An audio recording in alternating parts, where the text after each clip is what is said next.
মদিনার আগের নাম ছিল ইয়াসরিব।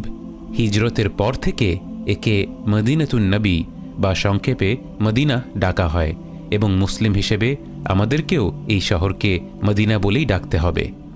বহু পুরনো আগ্নেয়গিরি পাহাড় দ্বারা আবৃত থাকা এই শহরের অন্যতম প্রধান বৈশিষ্ট্য ছিল জায়গায় জায়গায় প্রচুর খেজুরের গাছ। হাদিসে এসেছে, নবীজি সাল্লাল্লাহু আলাইহি ওয়াসাল্লাম হিজরতের 2 বছর আগে একটি সাংকেতিক স্বপ্ন প্রায়ই দেখতেন। তিনি দেখতেন যে তাঁকে একটি বিস্তীর্ণ মরুভূমি এবং খেজুর গাছের সারির মাঝে পাঠিয়ে দেওয়া হয়েছে, কিন্তু তিনি সেই জায়গাটা যে মদিনা সেটা কখনো ভাবতে পারেননি, যতদিন না তার কাছে হিজরত করার নির্দেশ এসেছে স্বয়ং আল্লাহ তাআলার তরফ থেকে।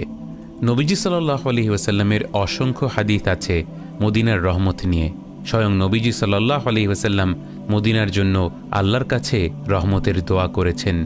মুসলিমের হাদিসে এসেছে, নবীজি সাল্লাল্লাহু আলাইহি ওয়াসাল্লাম বলেন, হে আল্লাহ, মক্কায় যতটুকু বরকত রয়েছে মদিনায় তার দ্বিগুণ বরকত দাও।